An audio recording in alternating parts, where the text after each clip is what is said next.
이제 이 스펙트럼 분석기는 이제 주파수를 분석하는 기능을 하는 계측기예요.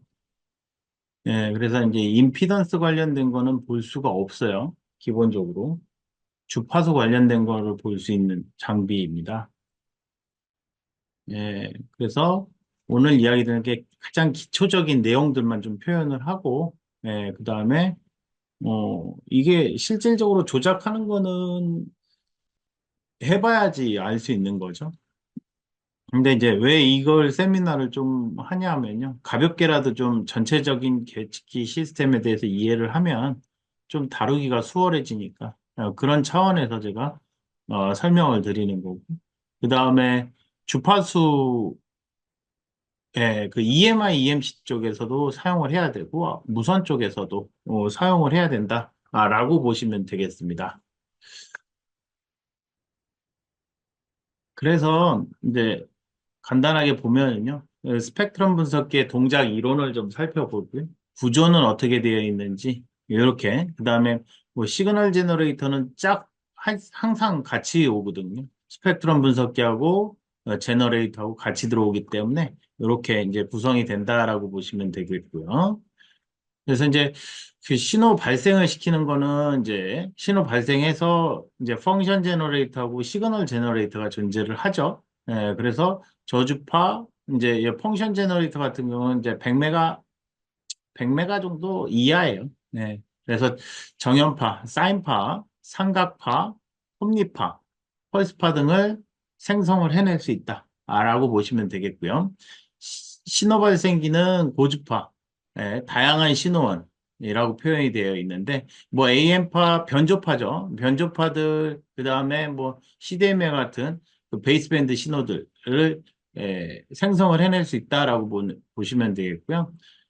여기서 이제 신호 측정할 때는 이제 파워 레벨 측정할 때 잡음 지수, 주파수, 스펙트럼, 전송 특성, 반사 특성, 시간 특성, 변조 특성 이렇게 표현을 해놨는데 측정 장비로는 이제 파워미터, 노이즈 피겨미터, 주파수 카운터, 스펙트럼 분석기, 네트워크 분석기, 오실로스코프, 모듈레이션 분석기 뭐 이런 식으로 옆에 이제 짝 이렇게 페어링이 돼 있는 거고요. 이런 것들을 측정할 수 있다라고 보시면 되겠습니다. 이 신호를 발생시키는 거는 이제 이 시그널, 신호 발생을 이제 해가지고 측정을 하겠죠. 측정하면은 이제 스펙트럼 분석기는 주파수축, X축이 주파수축이거든요.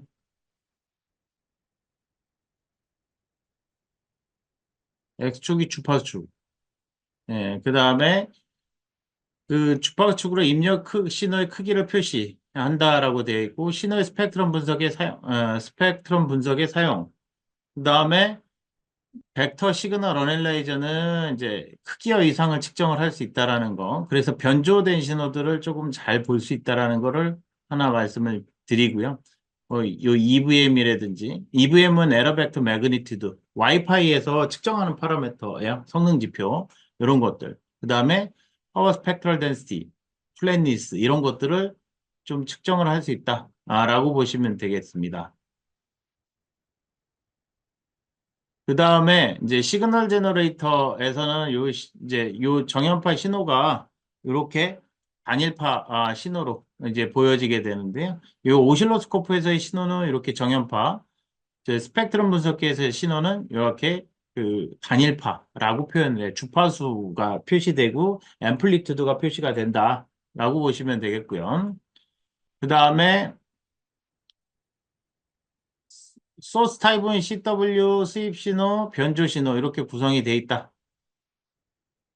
그 다음에 스펙트럼 분석이라는 거는 뭐 그냥 편하게 생각을 하시면은 요 RF 스펙트럼, 뭐 X축이 이제 주파수 축이에요. 네, Y축은 앰플리티드 축이고. 그래서 이런 이제 스펙트럼을 신호들을 측정을 한다. 뭐 이렇게 퍼져 있는 파들도 보이는데 이거는 변조가 걸린 파들이라 이런 식으로 이제 수신해서 보면은 이런 식으로 보여지게 되는 거고요. 그 다음에 스펙트럼 파형의 종류는 이제 변조파, AM, FM, QAM 이런 것들이 있고 이런 잡음 특성도 볼 수가 있죠. 주변 환경상에서나 뭐 회로상에서의 잡음 특성. 그 다음에 디스토션. 이제 하모닉 특성, IMD, 예, 이런 것들이 좀 보여지게 되는 거고요.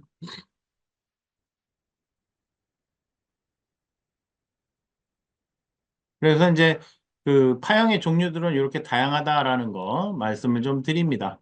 그 다음에 이제 필요에 변환해서 이렇게 시간 영역에서 주파수형으로 갈 수가 있고요. 역풀이의 변환을 하게 되면은 시간 영역으로 갈 수 있다.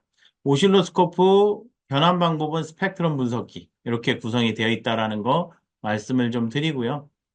그 다음에 여기 이제 요 3차원 그래프예요. 3차원 그래프에서 요 시간 영역, 그 다음에 주파수 영역, 주파수 영역,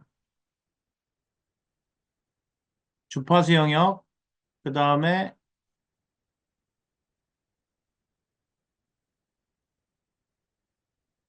주파수 영역, 이렇게 되어 있잖아요. 이런 식으로 시간 영역에서 보면은 여러 개의 신호가 이렇게 중첩이 된 형태. 예, 그 다음에 주파수 영역에 대해서는 이제, 예, 이런 식으로 앰플리튜드 형태로 보여지죠. 예, 이게 이제 이 관계예요. 시간 영역과 주파수 영역과의 관계. 요 그 시간 영역에서는 오실로스코프로 측정을 할 수 있는데 요게 이제 오실로스코프가 이 신호가 다 중첩됐다고 보면은요 어떤 주파수인지를 알 수가 없거든요. 예. 그래서 그런 얘기들 좀 드릴 수 있고요.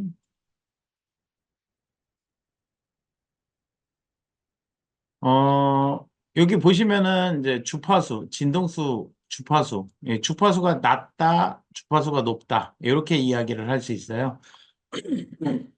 그래서 낮은 주파수에 대해서는 이런 식으로 저희 스펙트럼 분석기에서 보면은 낮은 주파수 표현이 되고요. 높은 주파수는 이렇게 높은 주파수에서 하나의 신호, 원으로 보여지게 됩니다. 이건 톤이라는 표현을 써요, 톤.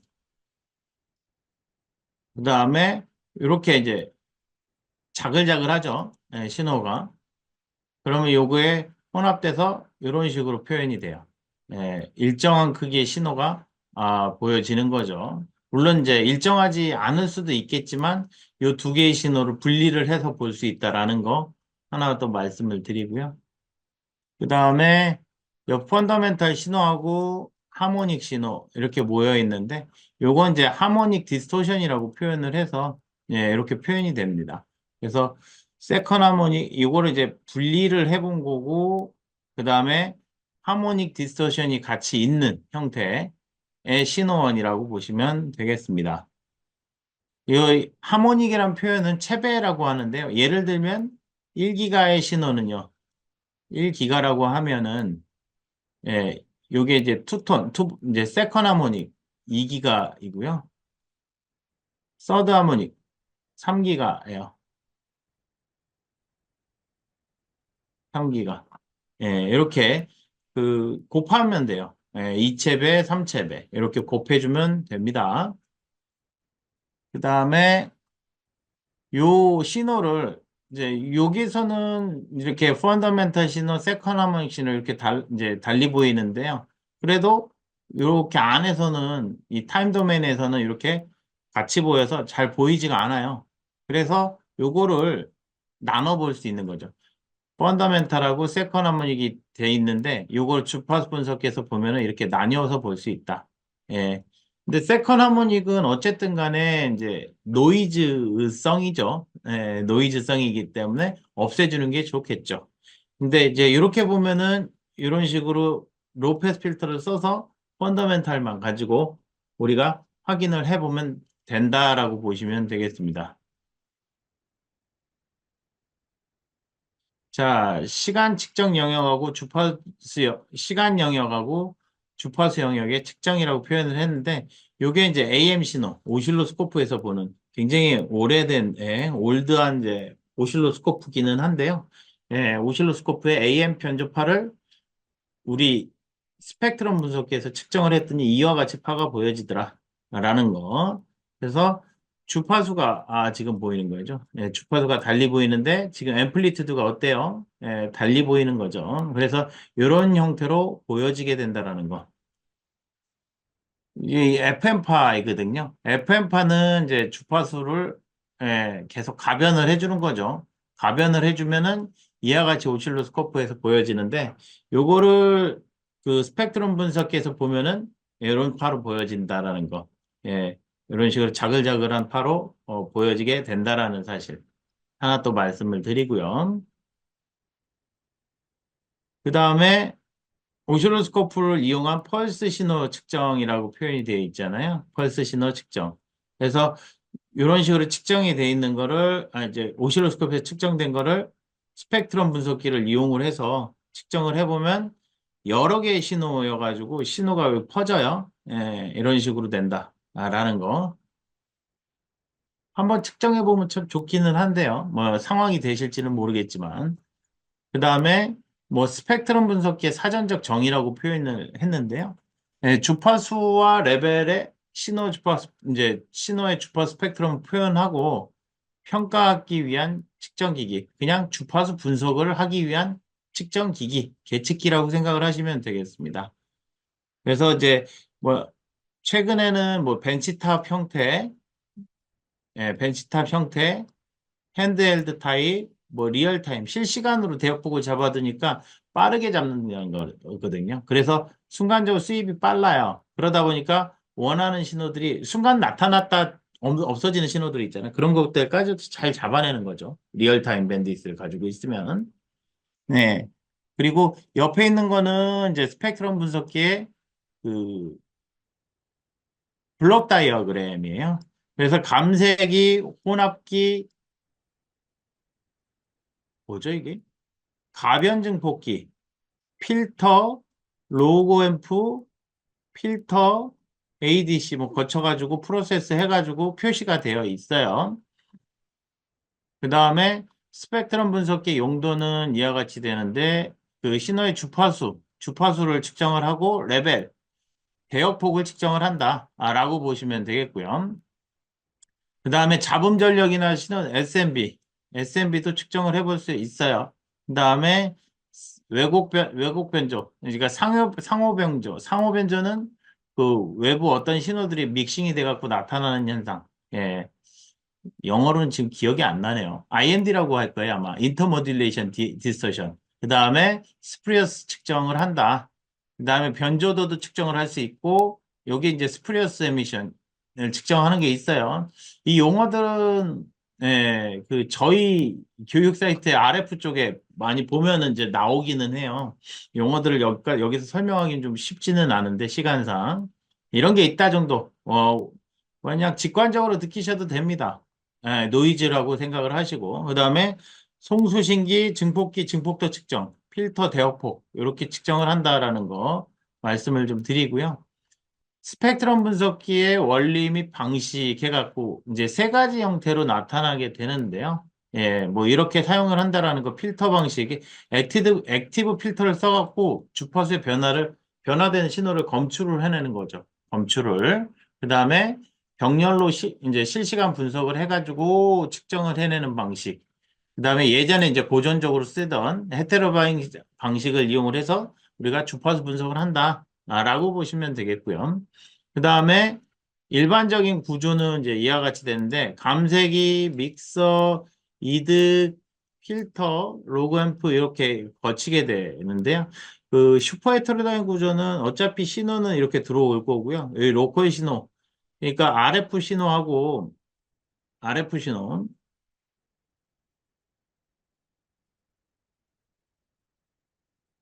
RF 신호하고 로컬 신호 이렇게 해가지고 들어오면은 믹싱된 신호가 보여지게 되고 그래서 요 믹싱된 신호가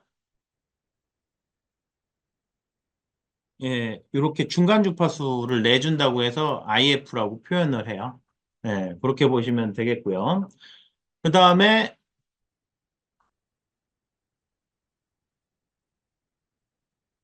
여기서 이제 마이크로웨이브 스펙트럼 분석기라고 표현을 했는데 뭐 이런 식으로 튜너블 필터들이 존재를 하고 스위핑 된 거 이런 것들이 약간의 차이점이고요. 그다음에 뭐 구성도라고 똑같은 얘기예요. 이렇게 세 가지 타입이 존재를 한다라는 걸 좀 얘기를 드리는 거고요. 그래서 이제 어떤 걸 측정을 하는가 하는데, 이제 스펙트럼 분석기도 이게 RF 계측기거든요.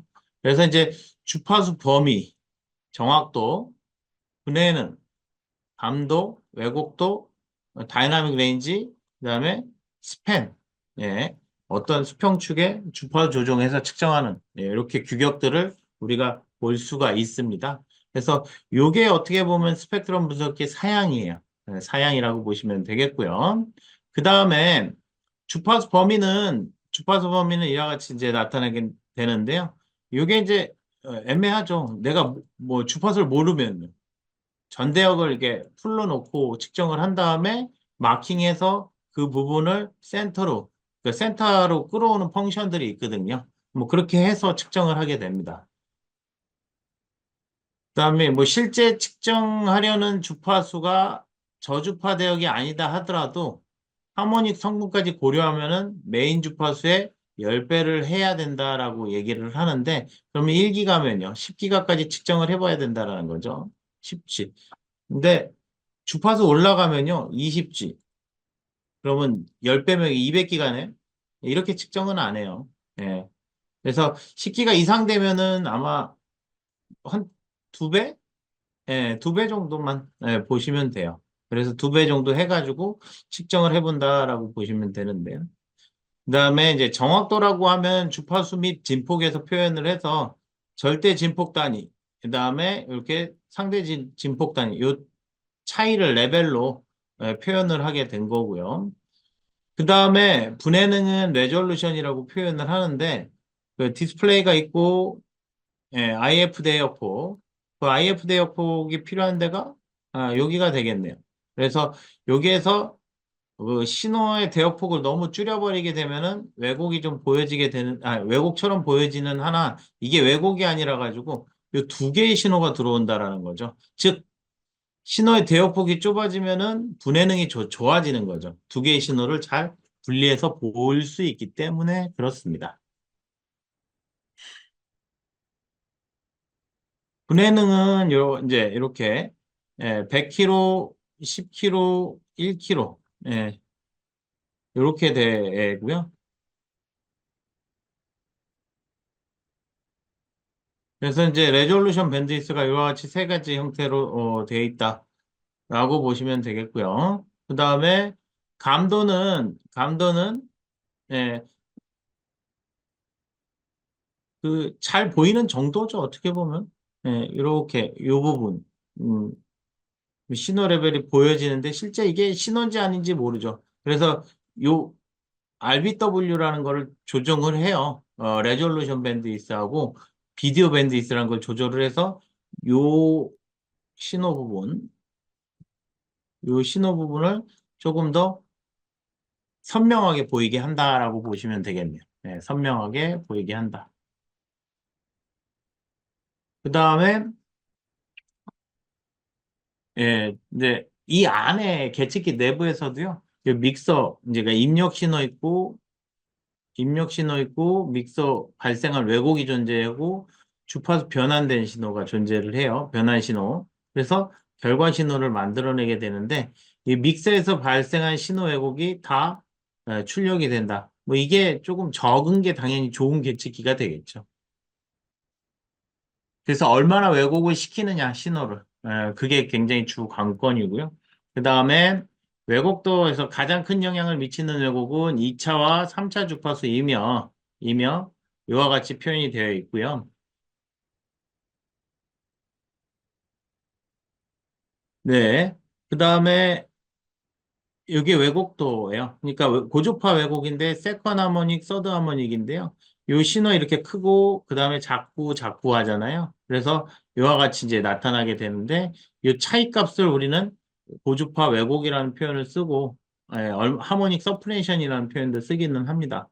그래서 가장 큰 영향을 미치는 왜곡은 2차 주파수와 3차 주파수다라는 거. 그다음에 왜곡도에서 왜곡도에서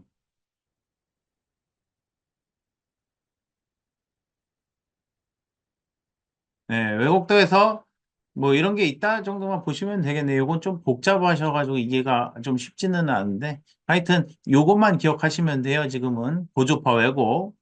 이게 이제 계측기 교재를 그냥 그대로 다 갖다 놔서 조금 필요 없으실 부분들까지도 들어와 있어서 동적 범위는 뭐냐면은요.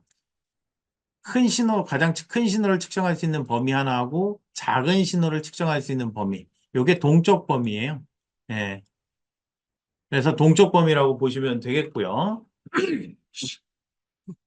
그래서 요게 이제 넓으면 넓을수록 예, 좋겠죠. 가격이 좀 비싸긴 하겠죠. 그 다음에 스팬은 이렇게 예, 사용자가 스펙트럼 분석기 수평축 크기, 주파수 대역폭을 정의할 수 있는 기능. 여기서 이제 정의를 할 수 있다라는 거죠. 뭐 200메가 스팬을 놓고 측정을 한 다음에 센터 이렇게 표현이 될 거고요. 그 다음에 뭐 신호의 측정은 이제 이와 같이 표현이 된다라고 표현을 하는데 주파수를 누르고 스팬 측정하고 RBW하고 이제 그 비디오 밴드위스 VBW를 조정을 해서 그리고 레벨을 조정을 해가지고 신호를 측정하게 되어 있습니다. 예, 그 얘기인 거고요. 마커 기능이 있으면은 이제 마커 기능을 이용을 해서 여기 이제 마커를 찍겠죠. 예, 마커도 뭐 다양하게 찍혀져. 델타 마커도 있고 그 피크점을 찍어갖고 이 신호의 레벨이 얼마나 되는지를 확인을 합니다. 뭐 EMI, EMC에서도 피크점 찍어갖고 얼마나 정도의 레벨이 올라오는지를 확인하게 되거든요. 뭐 그런 식으로 볼 수가 있고요. 그 다음에 예, 뭐 마커 기능 중 서치 기능도 있어요. 뭐 여러 가지 이제 기능들이 좀 존재를 하는데 뭐 이런 기능이 있다 정도만 보시면 되고 실제는 이제 계측기를 보면서 우리가 측정을 좀 해봐야 되는데요. 이런 기능을 가지고 있다라는 거 하나 말씀을 드리고요. 그 다음에 RBW하고는 셀렉티비티. 그래서 그 두 신호가 안에 들어가 있는 거를 잘 분리를 해놔야 되겠죠. 그래서 그 분리하는 것들을 우리는 이 레졸루션 밴드위스에서 굉장히 중요한 기능이라고 볼 수가 있겠습니다.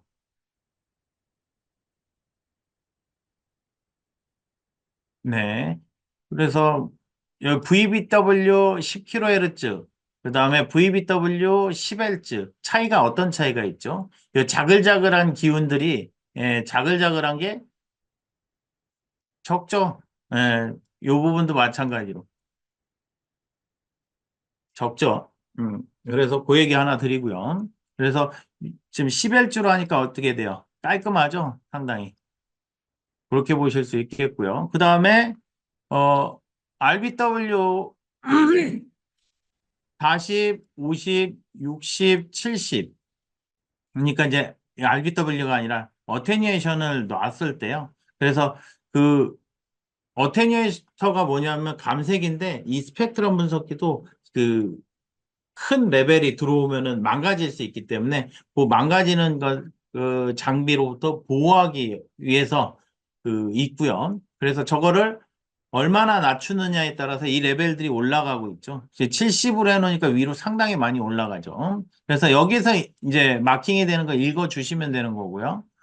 근데 과도한 그 감색이 설정은 SMB를 입력신호 SMB를 낮추고 잡음 레벨이 올라가게 되므로 주의해야 한다라는 안서를 제시를 했습니다. 뭐 그 얘기도 하나 드려보고요. 그다음에 이제 스펙트럼 분석기가 최근에는 이제 당연히 메이저 회사들이 있고요. 메이저 회사라고 하면 키사이트, 뭐 로데 슈바르츠가 제일 대표적이고 그래서 뭐 그런 것들이 있는데 굉장히 비싸죠. 고가다 보니까 이걸 구매를 어떻게 해야 되나 말아야 되는데 그래서 이제 저희 회사에서 취급하는 것들은 아로니아사라고 하는 소형 이제 좀 가성비 좀 좋은 형태의 계측기를 판매를 하고 있어요. 저희도 휴대용의 스펙트럼 분석기다 보니까 좀 편하게 쓸 수 있고 랩실에서 정도의 수준을 랩실에서 사용할 정도의 수준도 지금 되고 있는 상황이고요. 그다음에 그 무게가 상당히 가볍기 때문에 외부로 들고 다니기가 상당히 용이합니다. 예, 그래서 그 얘기 하나 드리려고 또 이렇게 제시를 했고요. 뭐 여기서 보시면 뭐 다양하게 지금 표현을 하고 있는데 예. 이런 것들은, 요거는 이제 그 실내에서 사용을 할 수 있는 거고, 요건 이제 여기서부터는 아웃도어고, 요거는 이제 주파수 모니터링 프로그램. 최근에 보니까 데이터 센터 있죠? 데이터 센터에서 그 EMI, 노이즈들이 많이 발생을 해서 전자파가 밖으로 많이 발생을 한다라는 얘기들을 해서 그 근처에다가 그 전파진흥원일 거예요. 거기서 그 전자파 강도 측정 시스템을 만들어 놓은 걸로 보여져요. 그래서 그 전자파 신호등처럼 만들어 놨어요. 참 재미있는 아이디어더라고요. 그래서 이런 걸 이용을 해서 할 수가 있습니다. 여러 개의 신호들을 이제 중앙으로 끌고 와서 확인해서 배포를 하는 거죠. 모니터링을 하는 거죠. 예, 요거는 이제 그 군용이에요, 군용. 군용 계측기들이 이렇게 표현이 되어 있고요. 스펙트럼 분석기가. 주파수 범위는 이제 상당히 높은데 8기가대 아마 쓰시면 되겠고요. 뭐 그 이상의 대역대들은 한번 저희한테 문의를 주셔야 돼요. 예, 문의를 주시면은 이제 답변을 좀 드리면 되는데 통상적으로 이제 10MHz에서 10메가가 아니라 그 9kHz죠. 9kHz. 요건 또 옵션으로 되어 있어서 요 정도를 측정을 한다라고 보시면 되겠고 스펙트럼 분석기가 필요하고 또 뭐가 필요할까요? 안테나가 필요해요.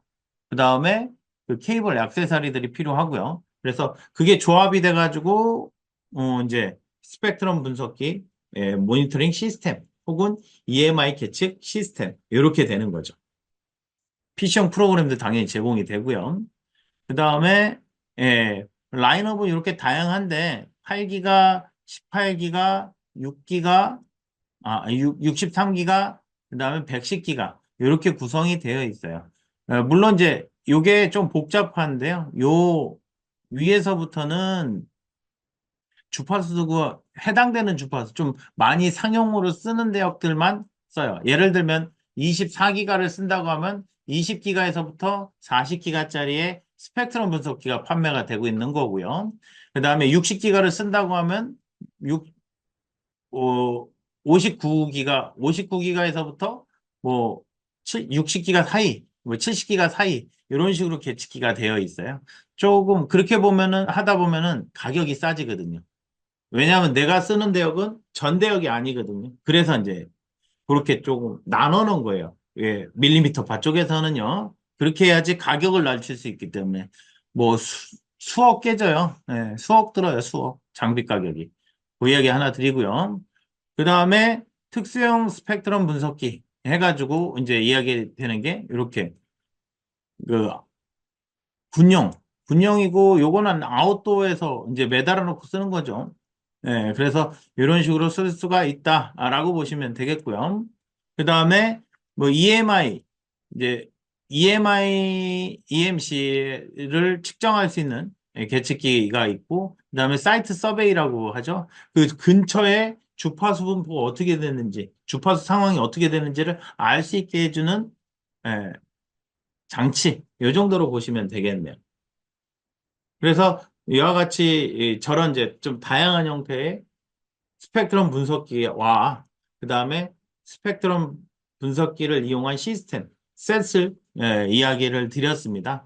뭐 오늘 내용은 뭐 좀 가볍게 들으셔도 돼요.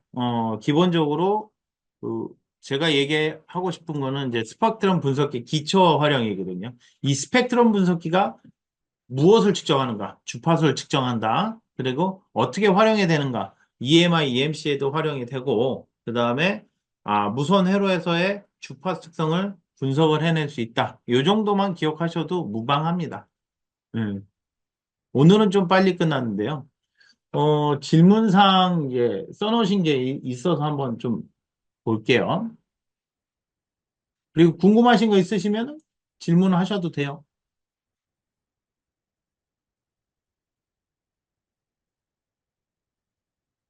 어, PCB 상에서의 개선 가능한 포인트. 스펙트럼 분석기로는 그 임피던스 분석이 안 돼요. 예. 임피던스 어널라이저나 아니면 네트워크 분석기를 이용을 해서 하는 거고요. 그 다음에 두 번째로 그 EMI에서는 EMI 프로브를 이용을 해서 EMI 스캐닝을 하죠. 회로상에서의 스캐닝을 한 후에 그 데이터를 스펙트럼 분석기에서 모니터링을 할 수 있어요. 그래서 일반적으로 제가 권장을 드리는 거는 회사마다 이 스펙트럼 분석기를 비치하는 게 제일 좋고요. 그 다음에 회로를 놓고 EMI 프로브를 이용을 해서 원하는 부위에 원하는 게 아니라 노이즈가 발생하는 범위에서 이렇게 발생하는 노이즈들을 보고 그 다음에 디버깅을 해보는 거죠.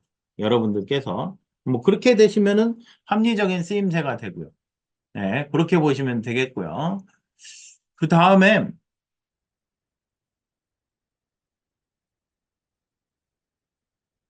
스펙트럼 분석기는 꼭 있으셔야 돼요. 예, EMI, EMC 쪽에서 그 여러분들 공인 인증기관 가시잖아요. 공인 인증기관도 그 EMI, EMC 테스트가 EMI 테스트가 결국은 그 수신기라고 리시버라고 돼 있기는 하지만 그 스펙트럼 분석기거든요. 예. 확실한 효과가 당연히 존재하고 그다음에 이 랩실 그러니까 매번 EMC 테스트를 하기 위해서 어디로 가야 돼요? 공인 인증기관 가서 계속 테스트를 해야 되잖아요. 근데 그렇게 되면 시간이 조금 많이 걸리고 비용도 많이 크기 때문에 이 사내에서 할 수 있는 방법은 뭐냐라는 거죠. 사내에서는 네, 사내에서는 어떻게 해요? 예, 회로 놓고 전원 놓고 그 스펙트럼 분석기를 이용을 해서 근작의 프로브를 이용을 해서 측정을 한 다음에 거기에 디버깅을 해보시면 경향성을 따라가요. 그래서 디버깅을 하신 다음에 가시는 거. 그래서 미리 어떻게 그 개선 포인트를 가져갈까? 그걸 준비를 할 수가 있는 거죠. 네. 그래서 반드시 있으셔야 되고 처음에 잘 모르시겠으면 뭐 바로 사셔도 되겠지만 그 렌트를 해서 한번 측정을 해보는 거죠. 단, EMC 테스트 할 때는 그 프로브가 있어야 돼요. 프로브. 네, 프로브가 있어야 됩니다. 프로브가 있어야 된다.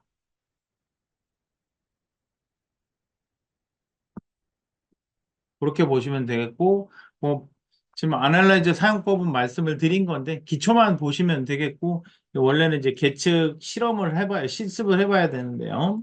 그 다음에, 예, 그래서 이제 전파관리소에서 실시하는 전파 환경 측정 업무를 약식으로 하는 게 아니라 뭐 다 똑같이 해요.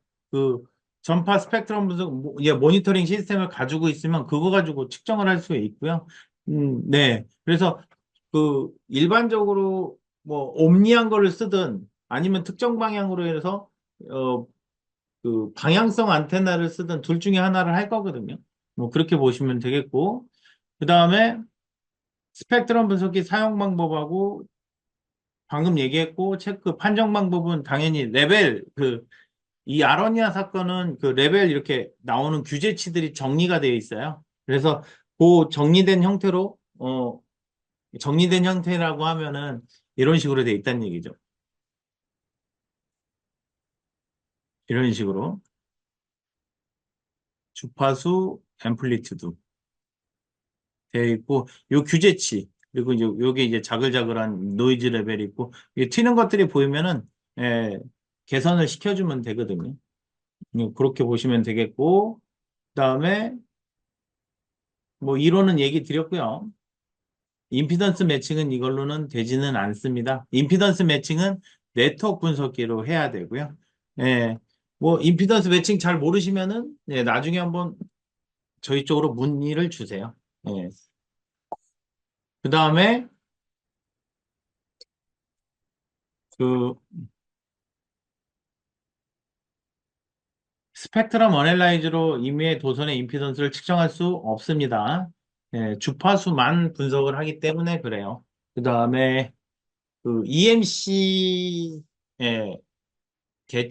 EMC 측정을 할 때, 노이즈 측정을 할 때 쓸 수가 있고요. 그다음에 뭐 요것도 자동화 시키면 AI 기반으로 해서 디버깅 포인트 뽑아주고 디버깅 하는 그런 부분들이 AI를 어떻게 할지 예, 그렇게 좀 표현을 해볼 수는 있겠네요. 그다음에 이제 주파수 분석을 한다는 얘기는 좀 이해하셨을 것 같고요.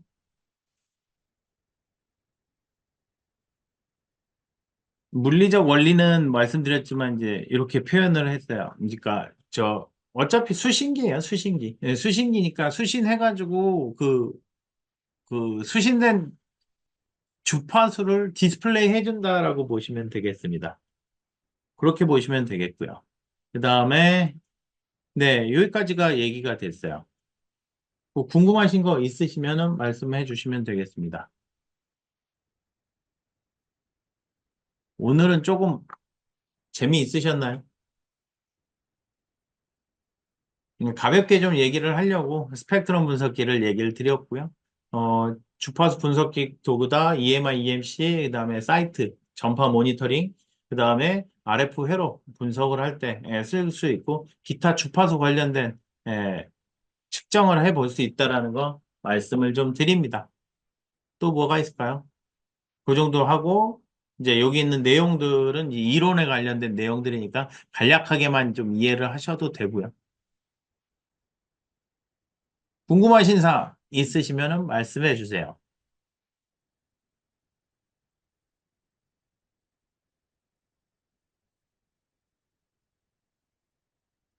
오늘은 일찍 끝나는 건가요, 그럼? 네, 질문하셔도 되는데.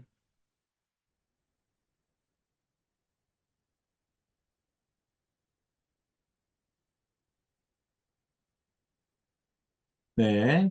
그러면 질문이 없으시면은 오늘은 이렇게 해서 마무리를 하도록 하죠. 궁금하신 사항은 저희 쪽도 예, 세일즈 메일로 해가지고 제품이나 이런 것들 궁금하신 것들이 있으시면은 말씀해 주시고요. 그러면 오늘 세미나는 이것으로서 종료하도록 하겠습니다. 수고하셨습니다.